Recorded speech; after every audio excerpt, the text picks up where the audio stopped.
Once upon a time, there was a king and a queen who wished every day, and quot, "I wish I had a child," and quot, but as much as they wished, the king and queen still had no children.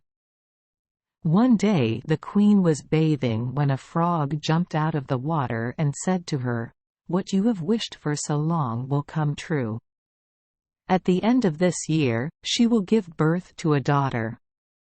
The frog and number 39's prophecy was indeed correct. The queen gave birth to a beautiful daughter. The king liked it very much and held a big festival to celebrate. The king invited all his relatives, close friends, and acquaintances, and also invited the midwives to come here so that they could wholeheartedly care for and love his child. At that time there were 13 midwives in the country. But the king only had 12 golden plates, so a mother was not invited. Great festival. When the party was about to end, the midwives came and chanted a spell to congratulate the princess. The first lady wished virtue, the second wished beauty, the third wished wealth and prosperity. Just like that, the midwives wished the princess everything. Good things can be dreamed of on earth. The 11th midwife had just finished her blessing when suddenly the 13th midwife appeared. She wanted revenge for not being invited to the party. The lady approached the princess without looking at anyone or greeting anyone. She shouted, "When she turns 15, the princess will be stabbed by the spinner and number 39's nose and die." Then, without saying another word, she left the room. Everyone was still terrified when the 12th midwife came out.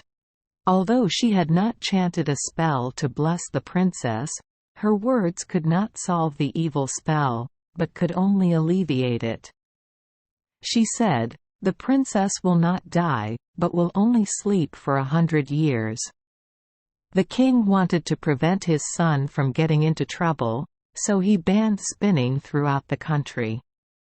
All the midwives and number 39's wishes came true. The princess was beautiful, virtuous, modest, intelligent. Everyone who saw her loved her. It happened right when the princess turned 15 years old. That day, the king and queen were away. The princess was alone at home, wandering around the palace, stopping by to see all the chambers and rooms.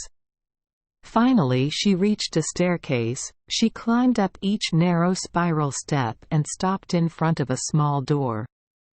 There was a rusty temple in the lock. She turned the key and the door opened. In the room, there was an old woman sitting intently spinning yarn. She asked, "Hello, grandmother. What are you doing?" The old woman nodded and replied, "She is spinning yarn." "What a number 39's jumping so fast like that, ma, and number 39, She had just touched the spinning wheel when the 13th midwife and number 39's spell worked. She pricked her hand with the spinner and number 39's tip. She immediately fell onto the bed nearby and fell asleep. At the same time, the whole palace also fell into a constant sleep. The king and queen had just returned, and as soon as they entered the room, they closed their eyes and fell asleep. The whole court also fell asleep. Horses in the barn, dogs in the yard, pigeons on the roof, flies on the wall, all sleeping. Even the flickering kitchen fire stood still. The roasted meat also stopped sizzling. The chef saw that the kitchen assistant was absent-minded and pulling his hair, so he let go and fell asleep. The wind stopped blowing. The tree in front of the castle did not have a single fallen leaf. Around the castle, the thorny rose bush grows thicker every day, covering the entire castle. Nothing else can be seen, not even the flag on the roof. Then in that region, people told that there was a beautiful rose that was sleeping forever. People call the princess Princess Hongwa. Occasionally, a few princes heard about that legendary story and crawled into the rose bush to try to enter the castle, but the thorn bush seemed to have a hand holding them back, causing them to get stuck. So the years passed. One day, a prince came to this country. He heard an old man tell that behind the thorn bush there was a castle, where the Rose Princess had been sleeping for 100 years. The king, queen and the whole court were all asleep. The old man also said that according to his father and number 39's story, there were many princes who tried to get through the rose bush but were all stuck there. After listening, the prince said, "I and number 39 am not afraid. I want to go there to see the beautiful rose." The old man tried his best to dissuade him, but the prince did not listen. The 100-year-long slumber has passed, and it and number 39's time for Princess Hongwa to wake up. When the prince approached the thorn bush, he saw only large, fresh roses blooming as if to welcome him and clear the path so he wouldn't and #39 get hurt. Wherever he passed, the rose bushes closed up. Entering the castle yard, he saw horses and calico dogs sleeping. On the roof, pigeons quietly tucked their heads under their wings. When he entered the palace, he saw flies sitting still on the wall, and the chef was sleeping with his hand raised as if to grab the kitchen assistant and number 39's head. And the maid fell asleep while sitting and making feathers for the black chicken. He went into the main palace and saw that the whole court was sleeping. On the throne the king and queen are also sleeping. The scene was as silent as a sheet of paper. His breathing could be clearly heard.